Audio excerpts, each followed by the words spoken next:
Pasemos a hablar ahora de las funciones. En JavaScript, una función es un bloque de código reutilizable que se puede llamar para ejecutar una serie de instrucciones. Una función puede recibir parámetros como entrada, realizar operaciones y devolver un resultado.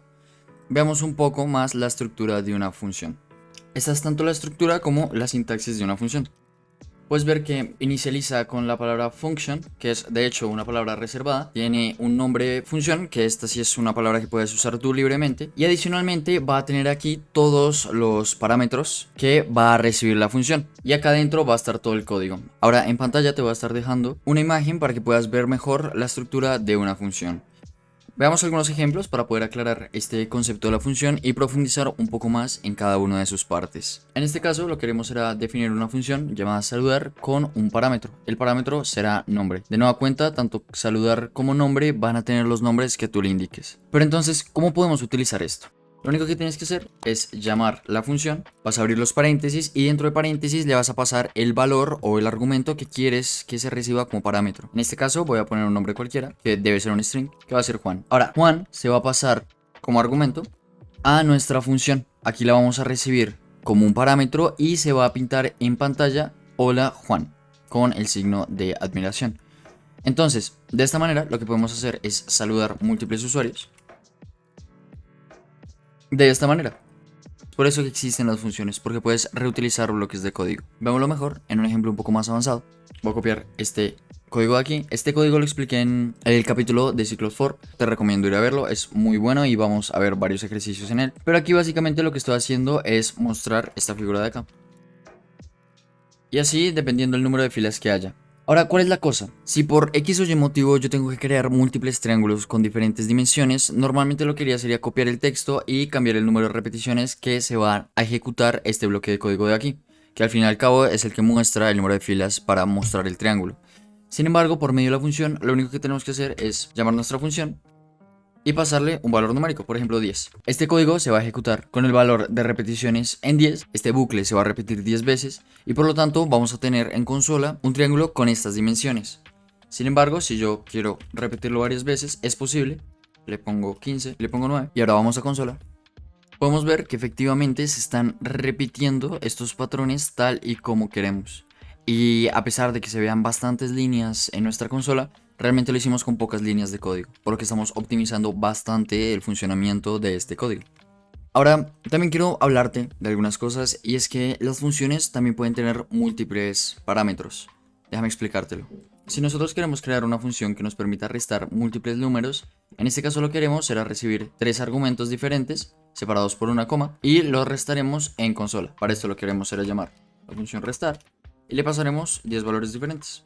A continuación, esto lo que hará será restarlos en este orden. Eso se puede escalar a cualquier lógica. Lo importante es que sepas que puedes crear múltiples parámetros. Ahora los parámetros se van a ir añadiendo a cada uno de los valores según el orden en el que los estás poniendo.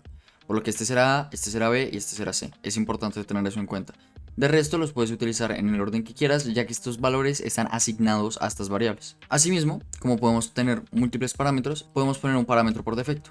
Es decir, podemos inicializarlo, por decirlo de alguna manera, y en el caso de que no se ponga ningún valor ahí, entonces lo que vamos a hacer es asignarle este valor y ya el código sabe que este va a ser el valor que va a tener B, a pesar de que aquí no estemos poniendo nada.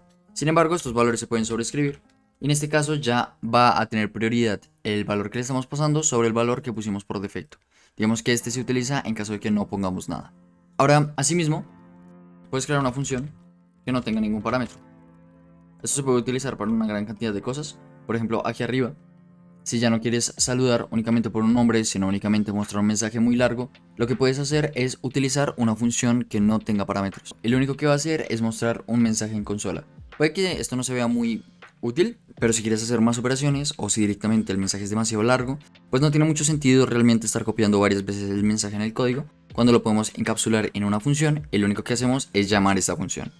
Hay otro concepto que es muy importante con esto de las funciones, es que las funciones no siempre se utilizan para mostrar datos en consola. A veces necesitamos que nos devuelvan valores. Y estos valores a su vez los podemos asignar. Entonces, veámoslo con un ejemplo para que sea un poco más claro. Si nosotros vamos a hacer aquí una función que se encargue de sumar dos parámetros, pero aquí no estamos imprimiendo nada en consola, sino que lo vamos a retornar. Eso se puede mostrar de dos formas. Aquí podemos poner un console.log pasar sumar con dos parámetros. O podemos asignar este resultado a una variable, sea igual a sumar con estos dos valores. Y claro, más adelante imprimir esta suma. Esto será 50 y esto será 30. Voy a imprimir esto acá. Es importante tener esto en cuenta, ya que como te mencionaba anteriormente, no siempre vamos a necesitar imprimir algo en consola, sino únicamente hacer alguna operación o guardar algún dato después de modificarlo por medio de una función. Entonces es importante retornar el valor y almacenarlo en algún lugar. De esta manera podemos usar las funciones para más adelante y no tenemos que estar llamando a las funciones únicamente cuando queremos mostrarlas. Digamos que es otra de las aplicaciones que tienen las funciones y podemos retornar valores por medio de esta sintaxis, por medio de la palabra reservada return.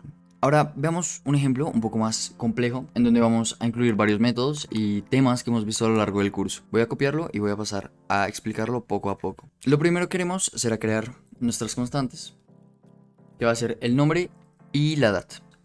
Y a base de esta información vamos a crear una password segura. La idea del ejercicio es poder crear una contraseña que nos permita intercalar la edad con el nombre. Para esto hay que tener varias cosas en cuenta, ya lo estaremos viendo más adelante mientras vamos corriendo el código. Ahora veamos un poco y analicemos un poco la función. Pongamos esto abajo para que sea un poco más claro. Aquí estamos inicializando estas dos constantes y se las estamos pasando a password por medio de la función. La función va a recibir como parámetro nombre Antonio y como parámetro edad 18. Y finalmente vamos a imprimir lo que sea que nos retorne esta función, ya que lo estamos almacenando en password. Ahora, si vamos a la función para analizar qué está pasando, vamos a ver que efectivamente recibe dos parámetros y lo que estamos haciendo es dentro de la función inicializar dos constantes. Una va a ser letras nombre y otra dígitos edad. El propósito de inicializar estas dos constantes será volver en lista de strings tanto nombre como edad, por eso utilizamos split y por eso para edad también utilizamos split, pero le estamos agregando un toString para asegurarnos que sea una letra. De esta manera estos son los dos resultados que tenemos. Aquí dígitos de edad será 18 como caracteres cada uno. Adicionalmente vamos a inicializar una variable password que se va a encargar de almacenar la nueva contraseña. Para hacer esto realmente es muy fácil, lo único que tenemos que hacer es correr un ciclo. Este ciclo va a llegar máximo a la cantidad de letras que tenga nuestro nombre.